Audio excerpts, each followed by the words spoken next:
Seja bem-vindo de volta, eu sou a Tati Machado e nesse vídeo a gente vai falar sobre os privilégios de um relacionamento heterossexual.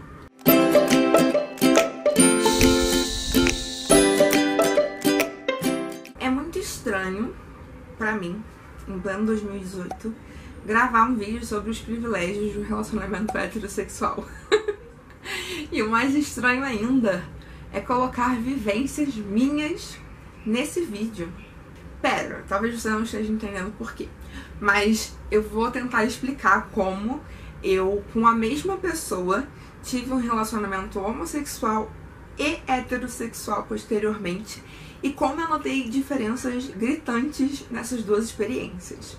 Pra quem não sabe, eu sou casada com um homem chamado Denis, e Denis é um homem trans. Isso significa que ele foi designado biologicamente como uma menina ao nascer, mas ele se entende na sociedade e se identifica como um homem transgênero. E quando eu conheci Denis, Denis era uma garota, ou visivelmente era isso que parecia. Quando eu conheci Denis, eu o conheci como uma garota, e a gente começou a se relacionar como duas garotas. Eu era uma garota muito feminina, muito padrãozinho, digamos assim, perante os olhos da sociedade. E Denis era uma garota já masculinizada, com roupas masculinas e com um jeito mais masculino. Só que até então nós éramos vistas como um casal de lésbicas, certo? E aí o que acontecia era que pequenas demonstrações de afeto da nossa parte podiam e incomodavam muita gente. Então a gente já teve episódios em que a gente recebeu um olhar torto, ou recebeu alguém bufando e resmungando do nosso lado, ou então vezes em que a gente estava de mão dadas e tal, e a gente ficou com medo e a gente achou melhor guardar as mãozinhas e não fazer esse pequeno gesto de afeto em público.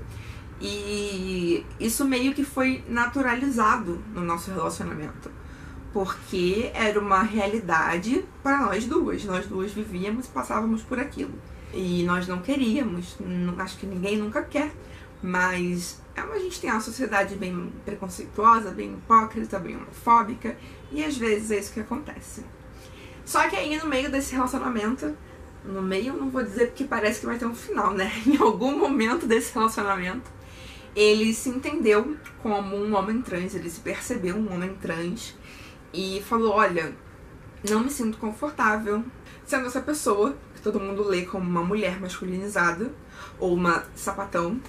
E olha, só viado e sapatão pode chamar viado e sapatão. Não tem que explicar mais isso. Chega. E aí ele resolveu fazer a transição dele e está em transição até hoje, estará em transição porque é uma coisa que, enfim, né, dura uma vida inteira. E é muito louco, porque agora ele já tem barba, ele já passou pela mastectomia, então ele não tem mais os intrusos, né, ou os seios, pra quem não viu essa realidade e não sabe. Muitas pessoas trans chamam os seios de intrusos, e ele realmente, ele é Denis, assim, sabe? As pessoas não questionam o fato dele ser um homem agora.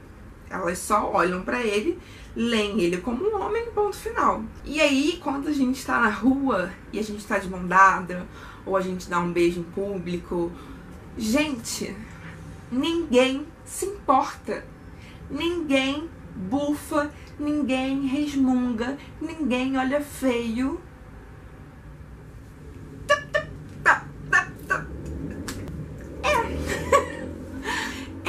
Muito estranho isso, porque eu não sei em que momento a gente mudou isso, ou em que momento para as pessoas de fora isso mudou, mas aqueles pequenos incômodos que a gente sentia quando a gente estava junto, enquanto duas mulheres, cessaram no momento em que as pessoas passaram a ver um relacionamento heterossexual.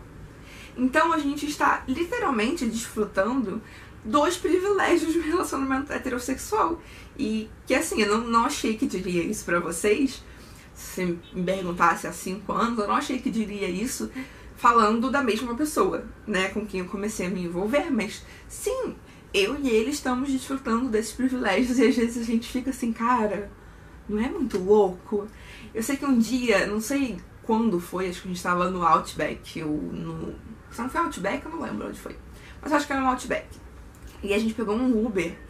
E aí o cara, né, tipo, boa noite, senhora, boa noite, senhor, que não sei o que, blá, blá, blá. E tratando, né, como um casal hétero. E aí o cara foi super simpático e, enfim, se dirigiu o tempo todo a ele. Quase não falou comigo.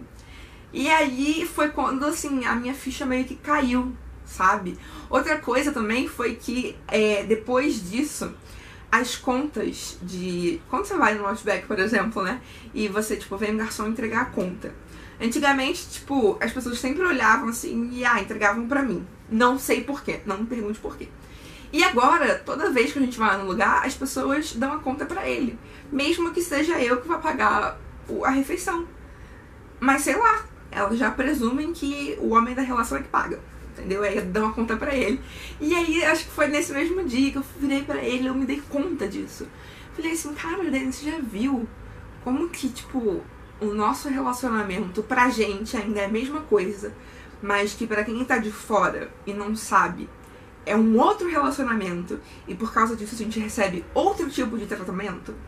E aí ele falou, nossa, eu percebo, sim. E aí a gente ficou muito bizarro. Enfim, eu quis gravar esse vídeo porque foi uma constatação recente. E o mais chocante é que foi uma constatação um pouco triste também. Eu sei que parece engraçado, falando assim, de forma descontraída e brincando, mas essa é a prova de que em pleno 2018 a gente ainda olha com... A gente não, né? Algumas pessoas aí ainda olham relacionamentos homossexuais com outros olhos, assim, e com olhos muito menos empáticos, digamos assim. E é bem louco porque é a mesma pessoa, gente. É a mesmíssima pessoa. Só o que mudou foi a forma como você enxerga essa pessoa. A pessoa mesmo em si não mudou nada. E por que você antes olhava de cara feia e agora tá tudo bem? A gente vive numa sociedade que se importa muito com aparências e com o que parece, né? E muito pouco com o que é, de fato. E eu quis gravar esse vídeo pra exemplificar e pra falar disso, né? De como, às vezes, o que parece não é, e o que é não parece, e, enfim, ficou meio confuso isso aí, né? Ficou assim. Mas é isso, gente. Eu queria que vocês contassem aqui nos comentários se vocês conhecem privilégios, outros privilégios de relacionamentos hétero, e se vocês já passaram por isso, ou conhecem pessoas que passam, ou enfim, né? Eu imagino que para pessoas bissexuais isso deva ficar muito evidente quando você sai de um relacionamento com uma pessoa do mesmo gênero e começa com uma pessoa de outro gênero. Eu acho que isso deve ficar muito claro, assim, né? Pra mim, como eu tava com a mesma pessoa, não ficou tão claro logo no começo, mas aí depois eu parei pra pensar e vi que era um padrão que sempre se repetia. Fiquei, meu Deus do céu, é a descoberta do ano. Então me conta aqui nos comentários, não esquece de deixar seu like, de compartilhar esse vídeo e a gente se vê no próximo. Beijo grande, tchau!